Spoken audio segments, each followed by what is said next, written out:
Welcome to Fit in Fitness, the podcast that proves movement isn't just for the gym, it's for life.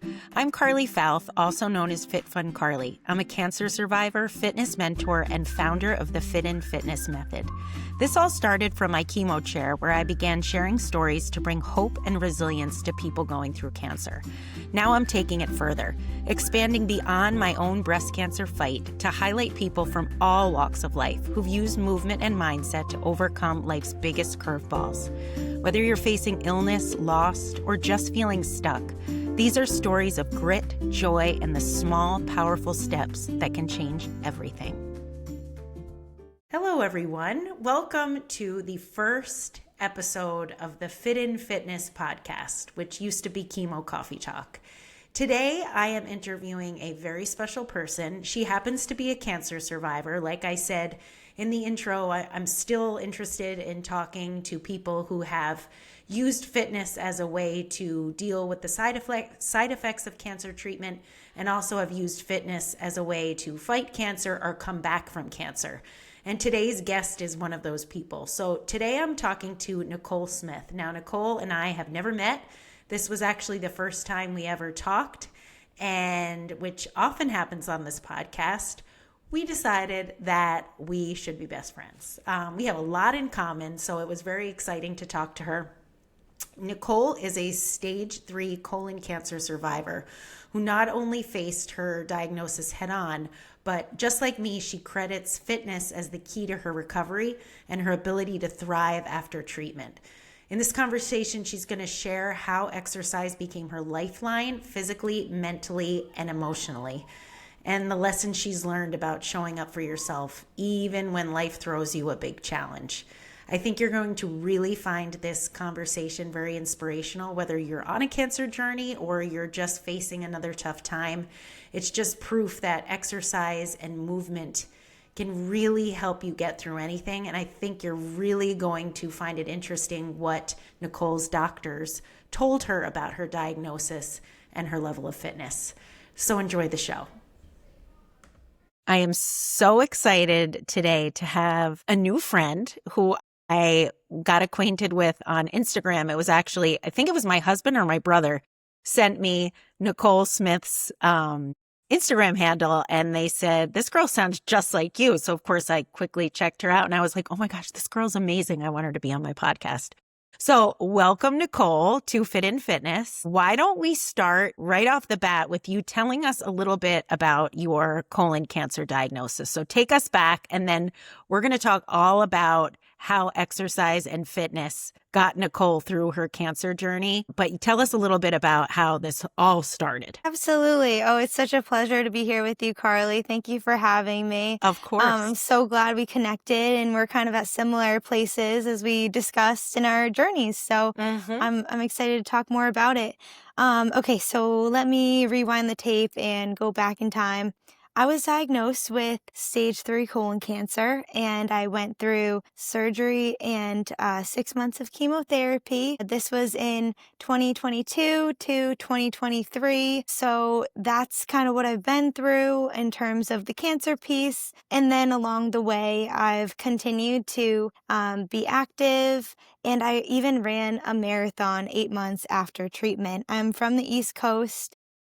Live in Rhode Island, and I work in Massachusetts. And I have run the Boston Marathon before, but the marathon I ran 8 months after treatment was the Chicago Marathon. How awesome is that? And how old were you when you were diagnosed? Yeah, and I was 27 diagnosed. And did colon cancer run in your family, or how was it? Were you proactive, and how did they find out you had cancer? Like, what were some of the things? Yeah. So I had stomach issues throughout my life, so I thought it was a normal part of life. However, about a year before my diagnosis, it got progressively worse, to the point where I was having issues going to the bathroom, and I knew this was a real problem. So I continued to work through it with my primary care until she told me to go see my gastroenterologist, and from there, I was recommended to get a colonoscopy, and then it just kind of snowballed, and I ended up getting surgery because I had a tumor. which was cancerous in my colon and causing these GI issues. So that's really where it began. And it just began with something as simple as GI issues that many people experience. I knew it got serious when I did see, don't know how much I can say, Well, you TMI can maybe. Yeah. No. I like it. My friends know that I always talk about poop. So no, I'm actually fascinated. So keep going. Great. I hope no one listening is eating lunch. All my listeners, I think, are very similar. So no, keep talking. Keep talking. Okay. So when I knew it was a little more serious was when I did see dark blood in my stool. Now, normally people will have like hemorrhoids here and there in their life, and that can also be a very normal thing. However, the blood I saw was dark and it continued throughout my day. And it was more than just a few pieces of blood. It was clearly more blood than that. So I knew something was wrong, and that's when we kind of expedited the process of figuring out what was going on, and I went in to get the colonoscopy. And I was on standby to get in sooner, and I got in sooner than I was supposed to, which was such a blessing. And while the news was shocking, I was really happy on one side to know what was going on, because the first time that I knew something was wrong was when I tried to go for my run. I love to take runs. I've run multiple marathons. I have so much fun. I've raised money for charity, and running is a way to clear my head and just, relax at the end of my day. And it's funny, like exercise for some people is not relaxing, but my afternoon run was very relaxing. But I wasn't able to go on it anymore because of my stomach issues. And that's when I knew something was really wrong. So yeah, I feel the same way about exercise my entire life. It's always been a way for me to deal with stress, and I just really like the feeling of that I have when it's done too. And I like the feeling of being outside on a run. So let's talk about, like, when you first got that diagnosis, it was stage 3 colon cancer, right? Yeah. Yes. So what role did fitness play then in helping you navigate those like first scary weeks and months? I know exactly how you feel, because that beginning when you first hear those words, it's horrifying. So and you said that you couldn't really go for the runs that you had been on. So where was your fitness at, and how did you use fitness during that first stage when you got the news? Fortunately, even though I couldn't run, I was still working out with my sister at the gym before I got the diagnosis. And fortunately, I was still moving my body. So when I had to get surgery and the surgeon went in, she said my body was like proactively fighting the cancer. She said the lymph nodes she removed that were cancerous were the ones that were closest to the tumor. So she said, you're doing a really good job. Like, your body was fighting it. And so I think the fitness had a role to play in that piece of it.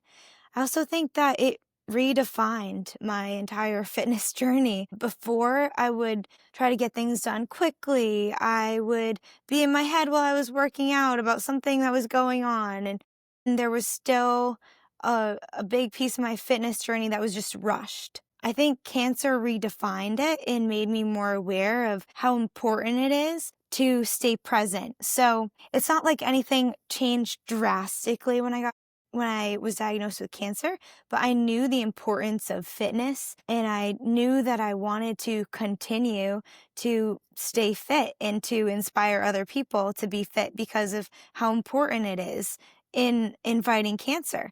And also in clearing your head and making you a healthier person, maybe happier as well, and all those endorphins. Yes. Yeah, so it was just really redefining. Yeah. Is what I think my journey ended up being. Yeah. I definitely had the same experience. I'm wondering how your fitness changed during treatment, because I know I'm very similar mindset to you. Okay. I wanted to continue. I knew that exercise probably prevented my cancer because I have sometimes my brain is like, triple negative breast cancer, which is pretty aggressive. And I sometimes wonder if maybe it would have spread. It hadn't spread. Maybe it would have been a more dire circumstance if I hadn't been in such good shape. going into the diagnosis. And when I did get the diagnosis and I started treatment, obviously, as much as I wanted to like continue lifting heavy weights and pushing, going for long runs, like sometimes that wasn't in the cards. So I continued with my fitness, but I, like you said, I like redefined it. I had to scale it back a little bit. What did that look like for you during your treatment? How did you scale back, or what were you doing? Yes, I'm sorry I got a little off track. No, that's okay. Yeah, it definitely did scale back. I mean, because I had surgery in the first place, I had to. So I was forced to scale back. Yeah. But as soon as I was cleared to walk, I walked 5 miles. You and I are so. I did like the doctors would say, like, you shouldn't be doing this. And I was like, really? I think I might try. You don't know me. your body best. Yes, so. yes. That is true. Yeah, so I went on a long walk with my dog, and it was wonderful. And that was my first kind of exercise since surgery. And then from there, I just continued to get into the gym. Now, through chemo, it changed entirely. I continued to work out, and I was very consistent with it, and it was such an important part in the beginning, but it was 6 months of treatment, and by the middle of treatment to the end, it was very hard. I went a little far, as I do with some things in life, and I went into the gym one time when I was actively on chemo with my bag, and it was still hooked up to my port, and I went in and I worked out for maybe 5 minutes before I couldn't breathe, and I was like, I went too far. Yeah.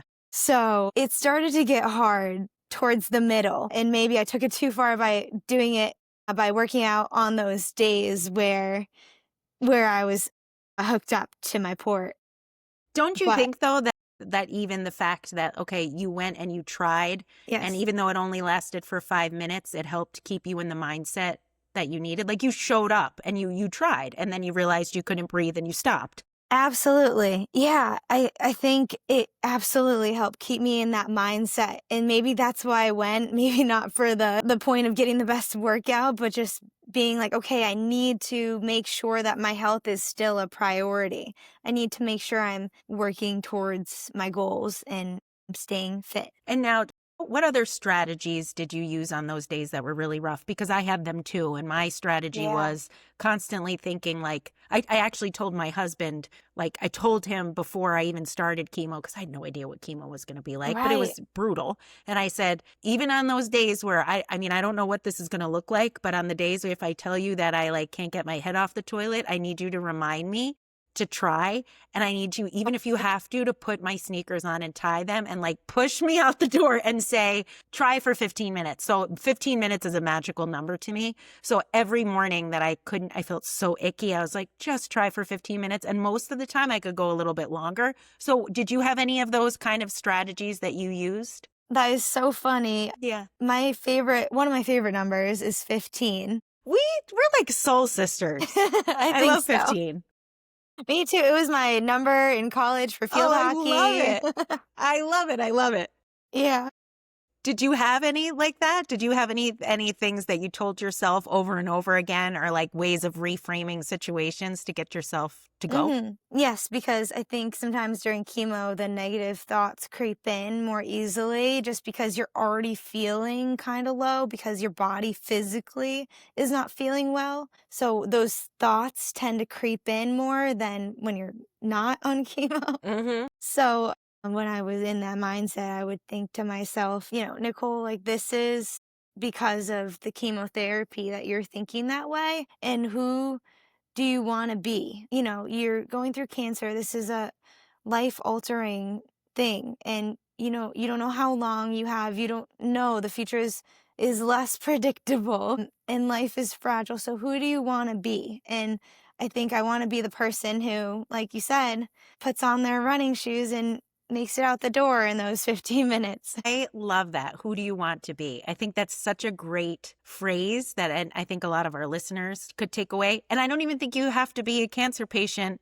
I think that applies to every single person who has trouble getting motivated to move in the morning. Who do I want to be? You want to be the person that gets up and moves and takes every day for what it is. Absolutely. I think I'm going to adopt that, Nicole. I love that. Please do. I want that on a t-shirt. I love that. Perfect. I'll buy it. We'll get matching t-shirts with the number 15 on the back. Yes. I love it.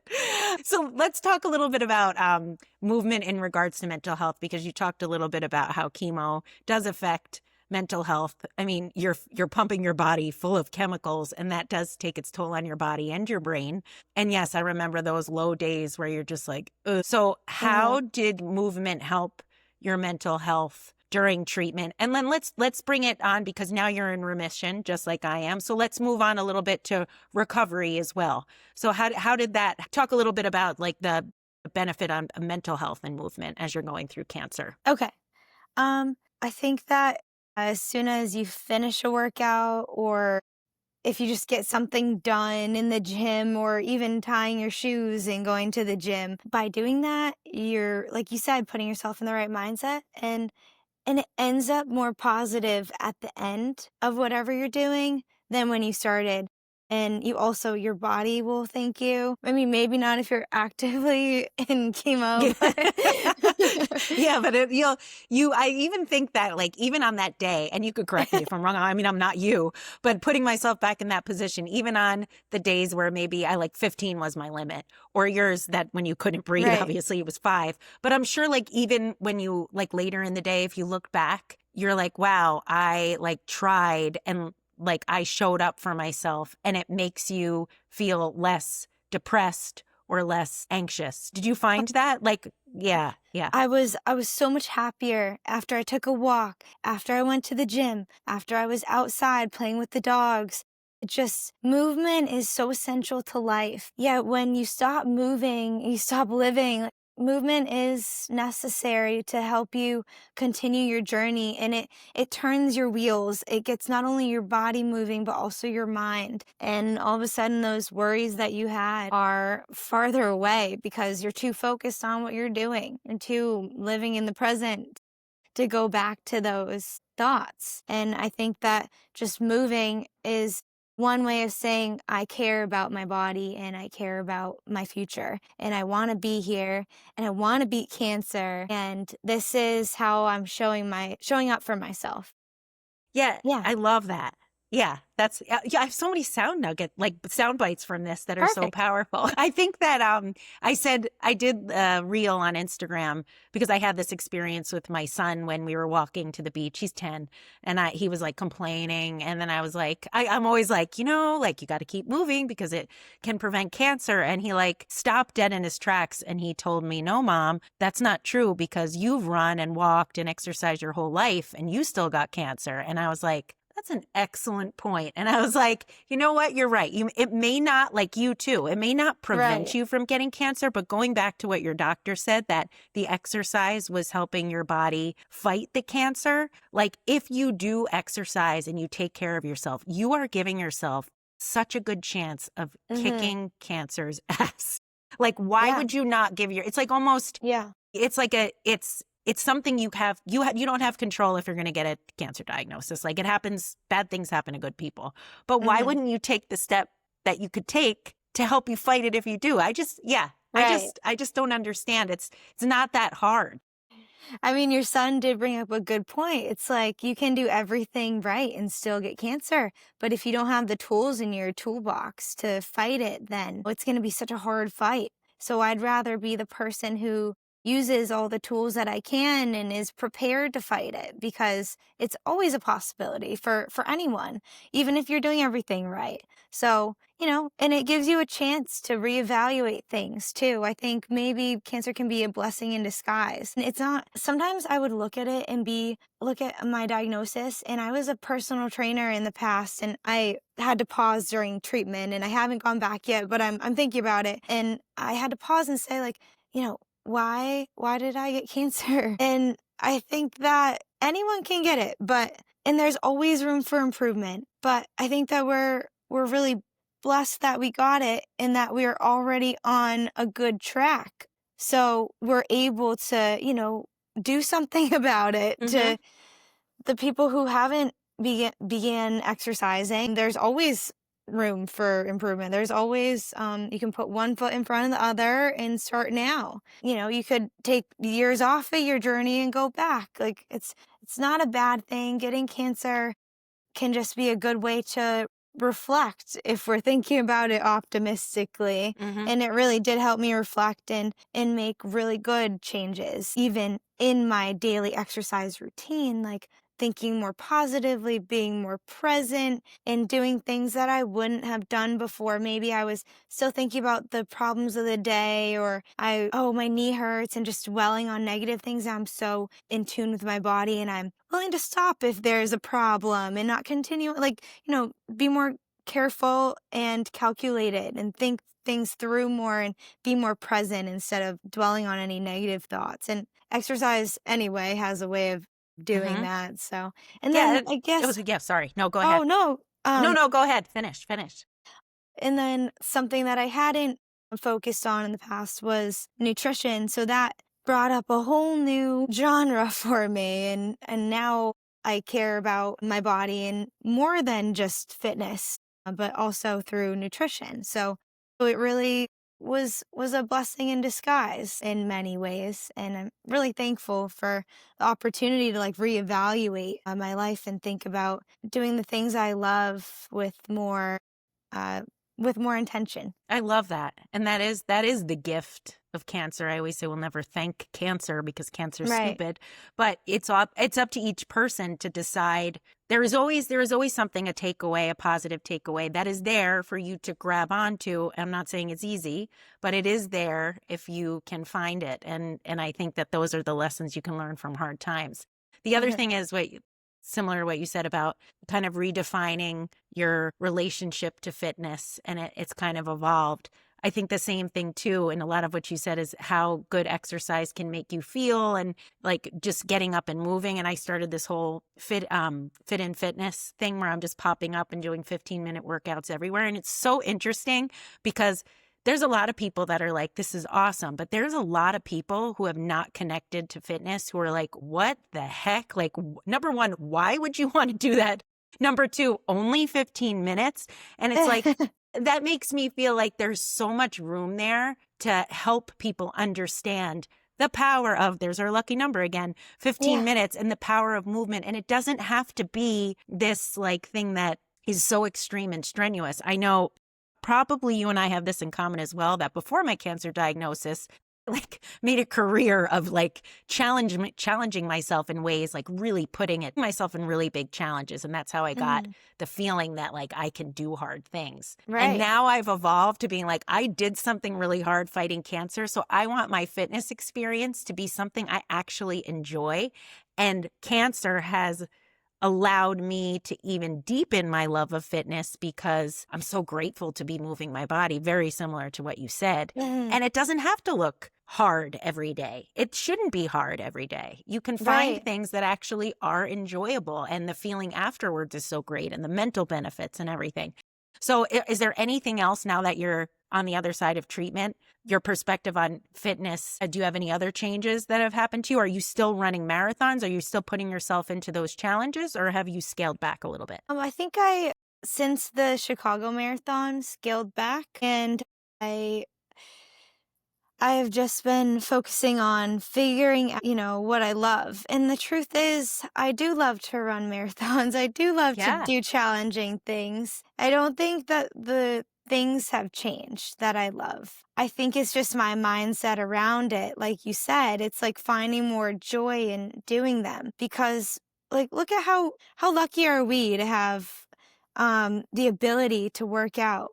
There are people who can't, and we're really lucky that we can. So yeah, you're right. It's just such a blessing. I love how you're doing 15 minutes because that's just enough time to get a good workout, get your heart rate up, and people don't think about it that way. No. They think about, it has to be an hour. Oh, I don't want to do it. I have all these excuses. But 15 minutes, where are your excuses? That's what I say. I'm like, I don't care how busy you are. You have 15 minutes. Everyone has 15 minutes. Absolutely. It's just a digestible amount. So I think that that's so important. And I think, like, I thank you, like, on your Instagram handle, which I'll, like, tell everybody where they can follow you, and then I'll give you my big compliment. Okay. All right. You can follow me at Nicole Ella Smith on Instagram, and I'm also on TikTok.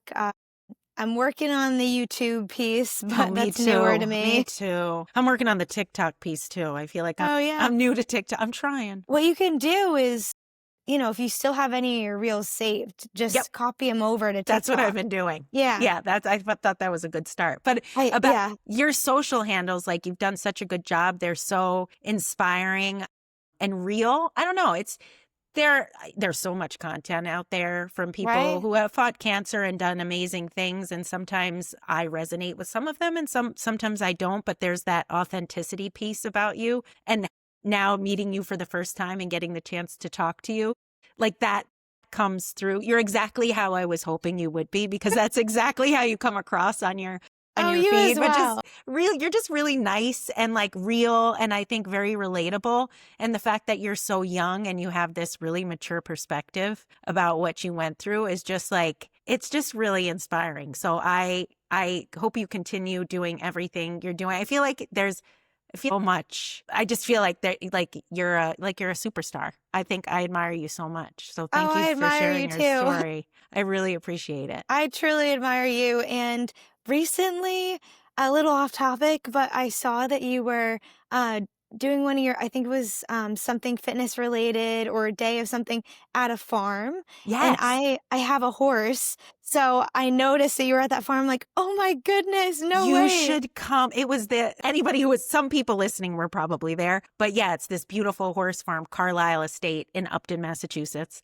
Wow. And I have never seen a farm like this. And it was the most, talk about appreciating fitness and appreciating the moment.